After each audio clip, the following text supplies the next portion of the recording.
Hey guys, thanks for being here. Before you listen, could you please hit that subscribe button, as most of you listening aren't subscribed? It'll really help this new channel grow. Thank you.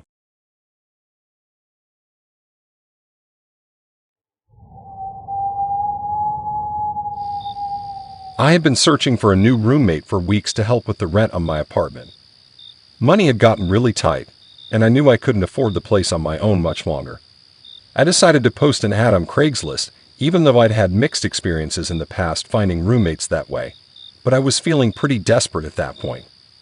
I kept the ad short and simple, just stated that I had a room for rent in my 2-bedroom apartment, listed the key details like cost and location, and said I was looking for someone responsible to move in soon.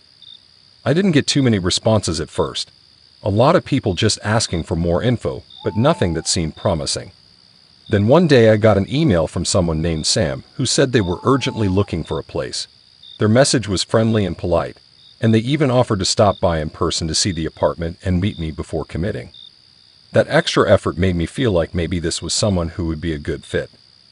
We arranged a time for Sam to come over later that week. When they arrived, I have to admit my first impression was that they seemed pretty normal. Sam looked to be in their late 20s, average height and build, dressed casually.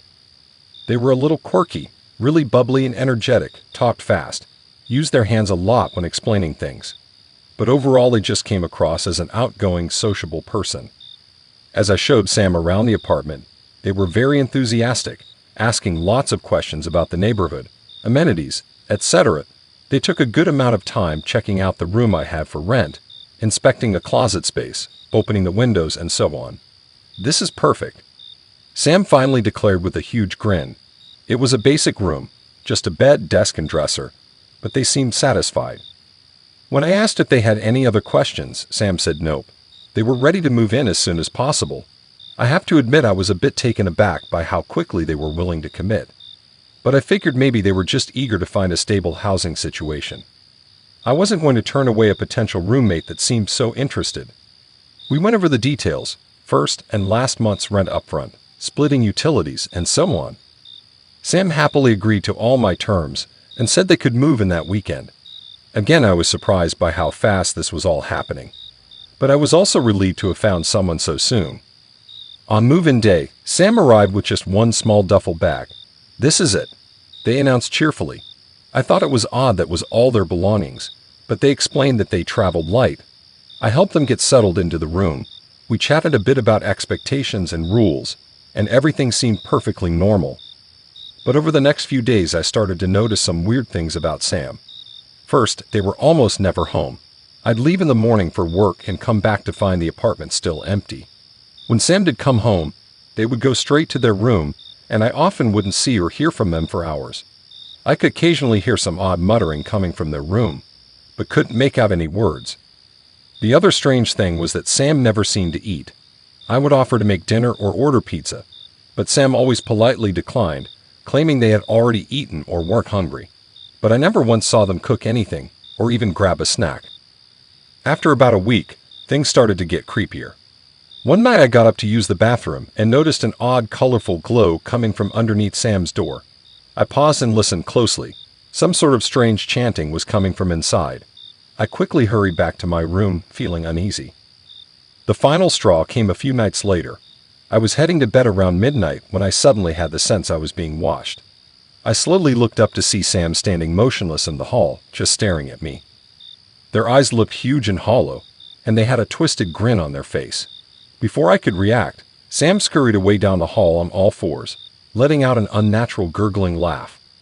I froze in fear for a minute, then rushed to lock myself in my room, heart racing. I stayed up all night listening for any sounds, but it was dead silent. The next morning, I decided I had to get out of there. I threw some clothes and essentials into a bag when Sam wasn't around and snuck outside to my car. But just as I went to open the door, I heard "leaving so soon" in a sing-song voice behind me. I spun around to see Sam standing there grinning wildly. I jumped in my car, peeled out of the driveway, and never looked back. I ended up staying at a friend's place, too scared to go back to the apartment. I did drive by a few days later and saw a "for rent" sign already up. Sam had clearly moved on. I debated reporting them to the police, but knew I didn't have any real evidence of wrongdoing. It's been months now, and I still get anxious thinking about those hollow eyes staring at me from the hallway. Sam seemed so normal at first, but I guess that taught me you can't always trust a perfect stranger from the internet. I'm just glad I got out of there unharmed. Things could have ended up much worse if I had stuck around. But for now, I'm staying far away from Craigslist and roommate ads. Some horror stories you just don't forget. I've always prided myself on being thrifty. Growing up without much money, I learned to pinch pennies and jump at bargains wherever I could find them. Now as an adult, I still keep an eye out for good deals and cheap secondhand items to furnish my modest apartment. My bargain hunting tendencies usually pay off, but I'll never forget the time a too-good-to-be-true Craigslist find turned into a horror story. After moving into a tiny but cozy studio in the city, I started browsing Craigslist for some inexpensive furniture upgrades. The particle board shelves and hand-me-down mattress from my college days just weren't cutting it anymore. Scrolling through the listings, I came across a black leather sofa being offered for only $50. It looked well worn in the photos, but I was drawn to the sleek, sophisticated vibe the leather couch could bring to my place. I quickly emailed the seller before someone else could snatch up the deal. The seller, an older man named Harold, lived just a few blocks away in an aging apartment building similar to mine. We arranged a time that evening for me to come inspect the couch. When I arrived at Harold's unit, he already had the sofa sitting in the hallway ready to go. As he helped me load the bulky couch into my little set-in, Harold explained he was downsizing to a smaller apartment and needed to quickly get rid of some furniture. Lugging the sofa up 3 flights of stairs to my studio was no easy feat, but it was worth it to see how perfectly it fit the space. The soft black leather looked sharp against the exposed brick walls and unfinished wood floors. Up close, the scuffs and scratches Harold had mentioned in the ad seemed minor and were easily overlooked. I couldn't believe I scored such a steal, a genuine leather couch for only $50. Over the next week, I lovingly set up my new apartment around my prized Craigslist find. I displayed books and plants on the sofa's arms, draped a cozy blanket over the back, and took every chance to show it off to friends who stopped by. About a week after buying it, I hosted a small get-together as a housewarming party. As my friends raved over my cute studio, I excitedly directed them to the sofa, the crown jewel of my thrifty decor. We ordered pizza, drank a few beers, and lounged around catching up. At one point, I triumphantly plopped down on the couch, ready to enjoy the fruits of my bargain hunting labor. But immediately, I noticed something felt off.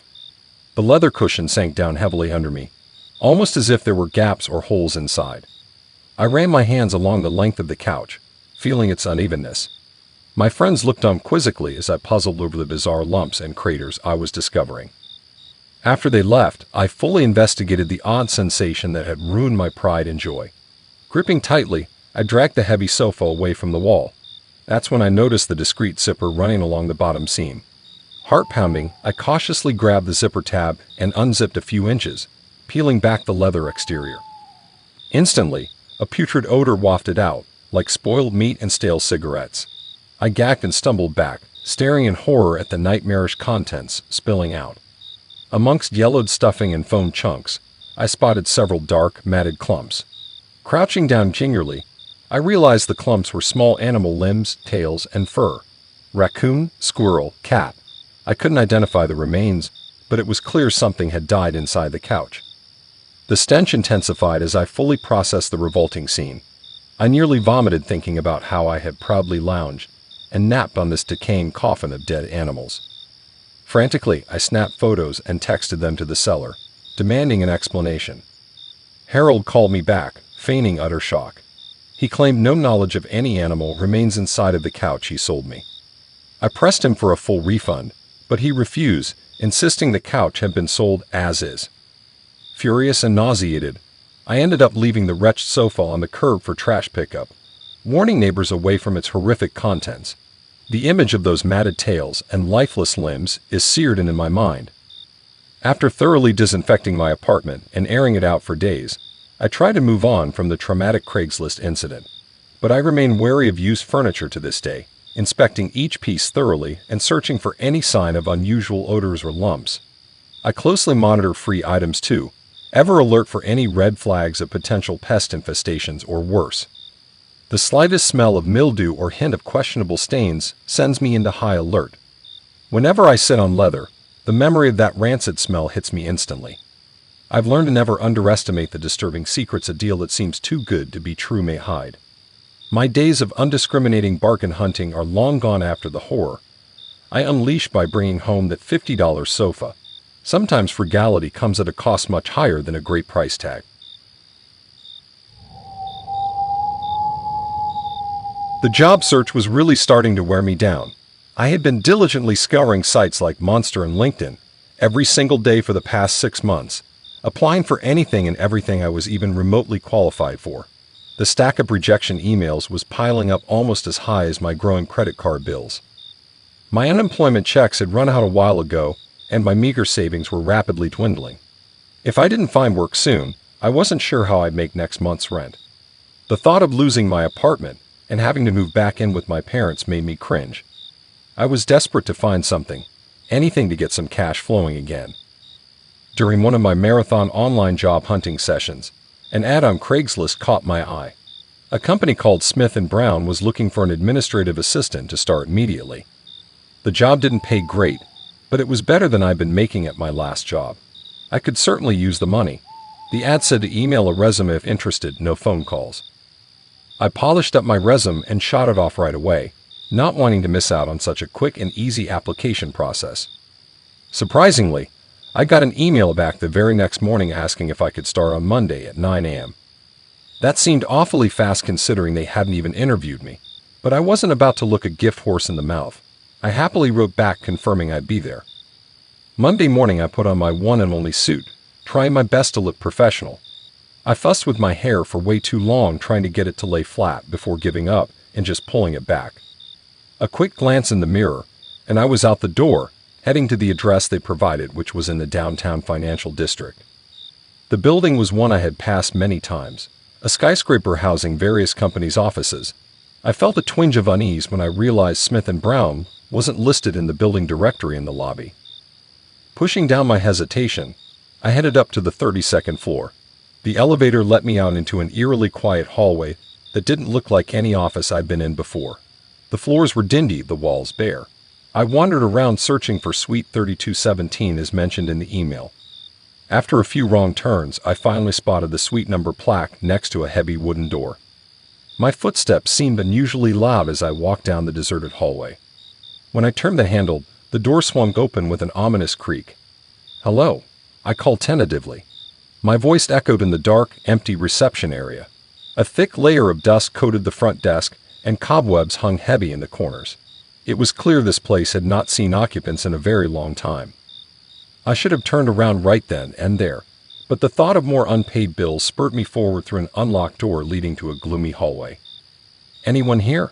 I called again, a little louder. Still no answer. The vacant offices I passed were shrouded in shadows, some with furniture draped in yellowing sheets like creepy abandoned house scenes in movies. A chill went down my spine despite the stale, almost suffocating air. As I reached the end of the hall, I heard low murmuring voices coming from a room on the left. I hesitated, then continued forward slowly, straining to make out what they were saying. "Lured him here. Take him by force. No one will ever find the body." I froze as icy spikes of fear shot through my chest. They had to be discussing me. I was the only person here. Before they could notice my presence, I pivoted sharply and raced back down the hall, no longer caring about the racket my shoes made on the hard floors. I didn't stop until I was outside, and a block away, breaths sawing in and out of my lungs. My mind reeled as I tried to make sense of what just happened. That abandoned office had clearly been some kind of sinister trap set for unsuspecting prey like me. Maybe it was a black market organ harvesting operation, or a satanic cult looking for a human sacrifice. I didn't really want to know. The chilling words I'd overheard told me all I needed to know about their plans for me. Plans I had barely escaped at the last possible second. I spent the entire bus ride home looking anxiously over my shoulder, irrationally worried one of them had followed me. I knew I should go to the police, but what proof did I have except my word about overhearing those bone-chilling threats? The cops would probably think I was crazy if I tried to explain the bizarre experience. So I kept it to myself, but learned some hard lessons from my brush with danger. I vowed to never again apply for a job without thoroughly researching the company and trusting my gut if an offer seemed suspicious. As much as I needed money, it wasn't worth risking my life over. I also decided to steer clear of Craigslist job ads from now on, sticking to reputable sites where real companies posted openings. The chilling voices from that abandoned office suite continued to haunt me in both waking nightmares and actual nightmares. I jumped at small noises and constantly glanced over my shoulder for weeks afterwards. But eventually the trauma faded, even if it left a lasting mark on my psyche. I still shudder whenever I pass an empty office building, remembering the day I almost met an unthinkable fate simply by trying to find employment. My desperation had nearly led me into a predator's clutches, but thankfully fate allowed me to escape unscathed.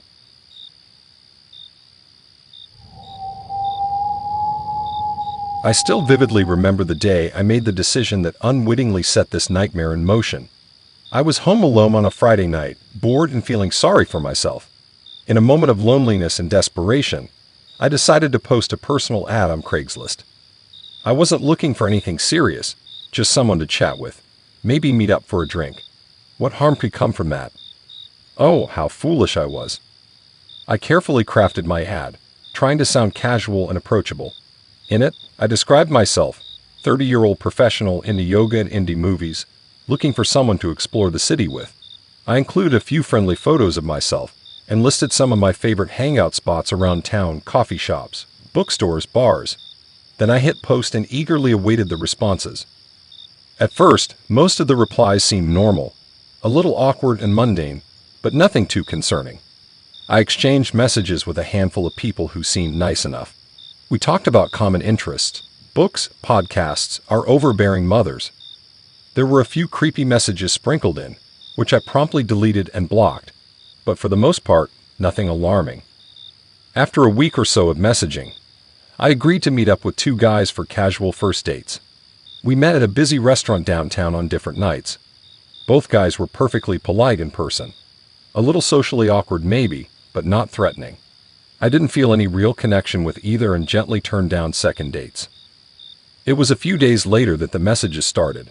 The first was from a blank profile, just a random string of numbers where the username should be. "I've been watching you," it read, immediately sending a chill down my spine. "I know where you live. I know your routine. You'll never be safe." I tried to shrug it off as some creep playing a prank, but the uneasiness lingered. Over the next week, the feeling that I was being followed grew stronger. On my usual walk to work, I spotted the same black sedan 3 days in a row. When I went to the gym after work, I noticed a hooded figure lurking by the check-in desk. Were they really following me or was I becoming paranoid? Soon, the messages started again from a new anonymous account. "I see you. You can't hide from me." They mentioned my yoga studio, my favorite cafe, my bus stop. Mundane details only someone watching me could know. Terrified, I contacted the police, but they didn't take me seriously at all. "It's probably just some loser trying to scare you," the board officer said. "Block them and be more careful. Be more careful." I was already living in fear. The stalking continued for weeks. Strange cars followed me. Figures peered from around corners. Threats poured into my inbox. I stopped going out alone, wary of being caught by myself. One night, as I hurried home from the grocery store, a car suddenly pulled up beside me. To my horror, the driver was wearing a creepy mask and stared at me intently. "I told you, you'll never be safe," a garbled voice emitted. The car sped off before I could even react. I rushed to the police station, frantic with fear, demanding they do something. Finally, they took a report and said they would increase patrols near my home. But I could tell they still didn't grasp the severity of the situation. No one understood just how relentless and terrifying this stalker was. The weeks dragged on. I barely left my apartment, jumping at every little noise. I was plagued by panic attacks and nightmares where the stalker finally captured me. The messages grew even more ominous. "I'm so close now. You're running out of time." I knew my stalker was meticulously tracking my every habit, planning their moment to strike. They knew my schedule, my favorite places. Nowhere was safe. I thought about moving or deleting all my online accounts. But what if they still found me? What if they were waiting for me to make a move? I felt utterly powerless and alone. This menacing, faceless entity had completely taken over my life. I was a prisoner in my own home, just waiting for the day they came for me. Part of me hoped the police would catch whoever was responsible, but a larger part of me worried that nothing could stop them. They were always one step ahead, outthinking me, cornering me like prey.